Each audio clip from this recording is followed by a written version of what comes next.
Hello and welcome back to Mexico News Network's breaking news. Remember, we're broadcasting from the beautiful El Dorado Royal Spa Resort by Charisma. Don't forget to follow us on Facebook, Twitter, as well as Google Plus for more information, and also log on to our website www.mexiconewsnetwork.com. Now let's move along with more information. Greyhound, a U.S.-based intercity bus company with over 100 years of experience, has seen Mexico as a future location to offer their services, safety, and convenience for some time now. And today, this is finally a reality. Dave Leach, CEO of Greyhound, stated in the company communique, as an iconic American brand that has more than 100 years of experience providing the gold standards of bus travel to their customers, that they are looking forward to bringing their high-quality service, safety, and convenience all the way to Mexico. As part of its international expansion network plan, Greyhound has begun operations in 2 Mexican cities in order to connect with the United States: the northern cities of Monterrey, Nuevo León, as well as Nuevo Laredo, Tamaulipas. Now, the cities which will be connected to these new routes are Monterrey and Nuevo Laredo on the Mexican side, Laredo, San Antonio, Austin, and Dallas on the U.S. side. The service starts off with 13 daily schedules between Monterrey and Nuevo Laredo, in addition to the 10 daily schedules that connect Monterrey to several Texan cities. Now, customers can purchase their tickets at terminals or online, where additional services can be found also. Through this paying method, customers can choose to print their tickets or pick them up at the terminal. Speaking of terminals, 2 brand new private bus terminals were built in each of the Mexican cities, where they offer free Wi-Fi charging stations and a clean, open environment. In more news, Cancun is considered Latin America's most sought-out destination, inviting beaches, warm weather, great people, and amazing nightlife. Its closeness to the Riviera Maya has made of Cancun a great and excellent vacationing spot. It is also a stopover point for other Mexican cities as well as international ones. Last month only, 2 new routes were inaugurated to connect Cancun even more. The first of these is the direct route from Orlando into Cancun, launched by Orange Air. Now, this flight started its operations on July 1st. It has scheduled a thrice weekly service for Wednesdays, Fridays, as well as Saturdays. Now, return flights are scheduled to fly back on Mondays, Thursdays, and Saturdays. Orange Air will be offering this flight on its 150-seat MD-83. Orange Air is very much thrilled to be flying out of Orlando Sanford Airport, where everything is simpler, faster, and better, said Humberto Rivero, VP Sales and Marketing for Orange Air, quoted by airline news outlet Ana.Aero. Orange Air is the fun way to fly, and at Stanford Vacations begins the minute you check in.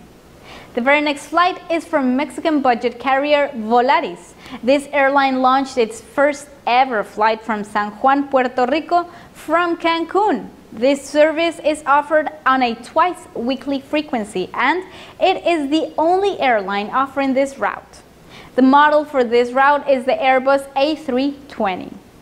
Now, besides these 2 American destinations getting connected to Cancun, there's another exciting route connecting directly to the Mexican Caribbean.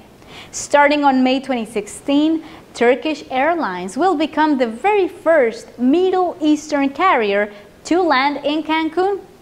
This flight route would also be the first of Turkish Airlines to land in Mexico overall, becoming this airline's 3rd Latin American destination.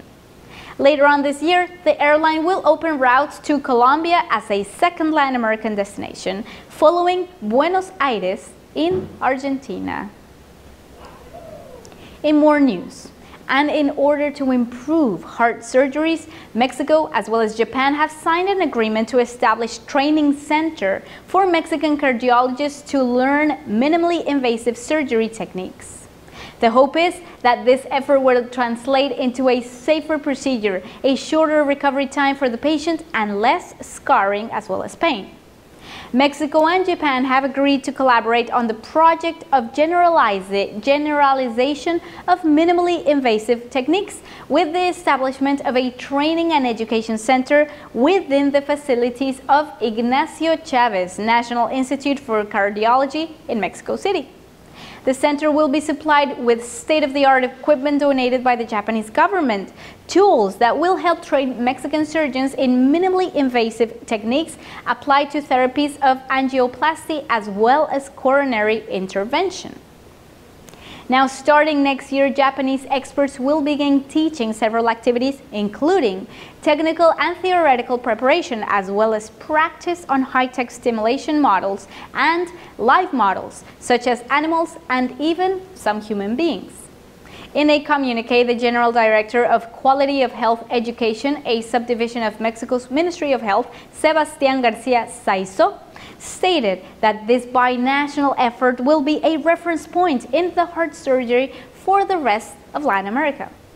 The agreement was signed by Dr. Sebastián García Saizo, Dr. Marta Navarro Albo from the Mexican Secretary of Foreign Relations, and Kazuyoshi Shionaya, the Mexico representative of the Japan International Cooperation Agency, JICA. In more news, Dr. Silvia Torres Painberg has dedicated most of her life to her passion, the study of celestial objects, which is astronomy, of course. Starting on August 14th, she will become the head of the Paris-based International Astronomical Union, becoming the very first Mexican and second woman in Latin America to lead this group.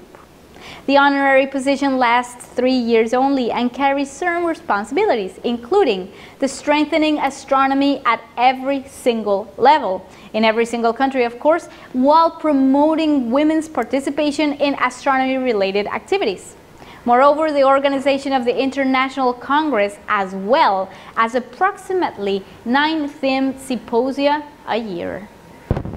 Now, besides these activities, the Union coordinates, along with other astronomers, the unification of criteria, units, and nomenclature to make sure everyone is on the same page and can speak the same language, regardless of the country of origin.